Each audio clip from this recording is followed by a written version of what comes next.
नमस्कार विद्यार्थी मित्रों, आज हम कक्षा 11 में जो हमारा दूसरा चैप्टर है बापू की कुटिया में, उसके जो लेखक है राम वृक्ष बेनीपुरी, उसका जन्म सन 1902 में और उसकी मृत्यु सन 1968 में हुई थी।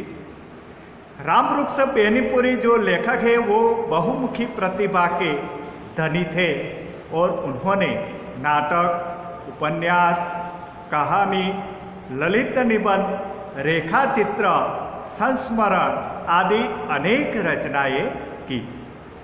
प्रस्तुत पाठ जो है बापू की कुटिया में, इसमें लेखक को गांधी जी के जीवन काल में उनसे न मिल पाने का रंज है, तो दूसरी ओर उनकी अनुपस्थिति में कुटिया की हर वस्तु को आत्मसात करने का सुअवसर पाकर अपने आप को वह भाग्यशाली मानते हैं।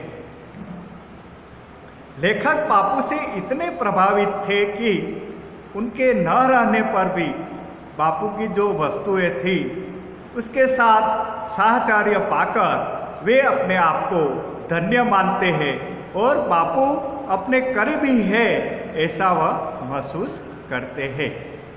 हम देखते हैं आगे क्या होता है। बापू, यहाँ तुम्हारी इस कुटिया में तुम्हारे पायदाने बैठकर ये कुछ पंक्तियाँ लिख रहा हूँ।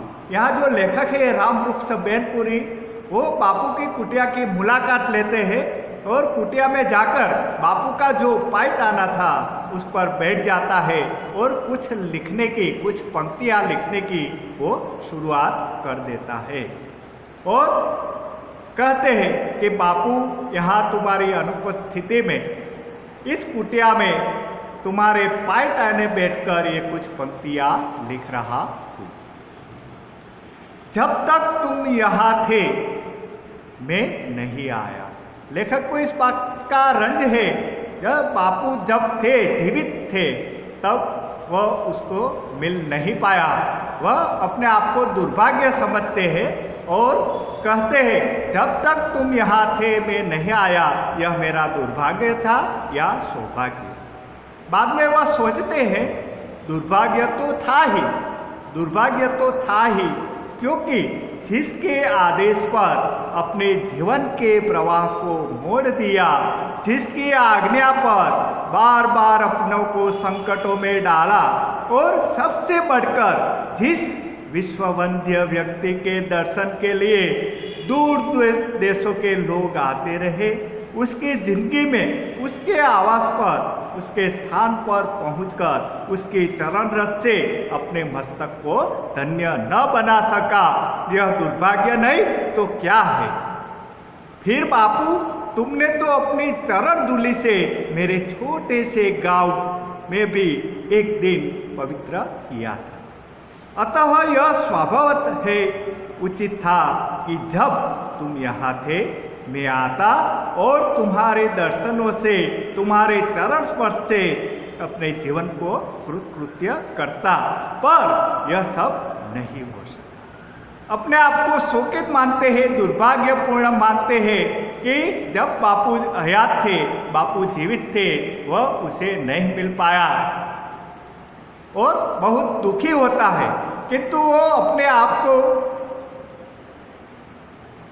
समझता है, कृतकृत्य करता है और अपना सौभाग्य भी समझता है कि बापू की कुटिया में आकर वह अपने आप को बापू के करीब ही समझता है।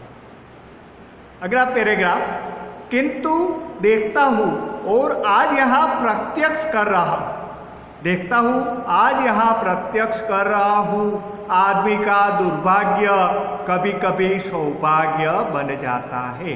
कभी ऐसा होता है हमारे जीवन में, हम जिसे अपना दुर्भाग्य समझते हैं तो वो परिस्थिति हमारे लिए कभी सौभाग्यपूर्ण भी बन जाती है। तो यहाँ लेखक के साथ ऐसा ही हुआ। लगता है देर आयत दुरुस्त आयत। एक कहावत है, देर से आए दुरुस्त आए। यहाँ लेखक के साथ भी ऐसा ही होता है कि मैं देरी से आया, किंतु जो भी कुछ हुआ वो सब सही है, अच्छा है। यदि मैं उन दिनों आता तो क्या मैं तुम्हारे बिस्तर के इतना निकट इतनी देर के लिए स्थान पा सकता था? वह सोचता है जब बापू हयात थे, जीवित थे, उस दिन मैं आया होता तो मैं बापू के करीब, उसके जो स्थान है बापू का बैठने का, उस स्थान के इतने निकट करीब कभी भी नहीं पहुंच सकता था, क्योंकि बापू को मिलने बहुत से लोग आया करते थे और लेखक का बापू के निकट का ऐसा कोई परिचय भी नहीं था। तो लेखक को जो उस समय स्थान मिलता था वो तो बापू से कहीं दूर मिलता, शायद दूर मिलता होगा। तो लेखक अपने आप को सौभाग्यपूर्ण समझता है कि मैं तो इस क्षण, इस वक्त बापू का जो बिस्तरा है उस पर बैठकर यह पंक्तियाँ लिख रहा हूँ, तो यह तो मेरे लिए सौभाग्य की बात है। आगे, उस शांत एकांत में अकेले अकेले इस कुटिया से इतना तादात्म्य प्राप्त करने में सफल हो सकता था? अरे, तुम्हारे पायताने बैठकर अपनी लेखनी को इस तरह सार्थक करने का सौभाग्य उन दिनों क्या खाकर किस पुरातन पुण्य बल से पा सकता था? इसलिए मेरा यह सौभाग्य है कि मैं आज तुम्हारी जो अमानत है, तुम्हारी जो कुटिया है, इसके इतना निकट में पहुंच सका।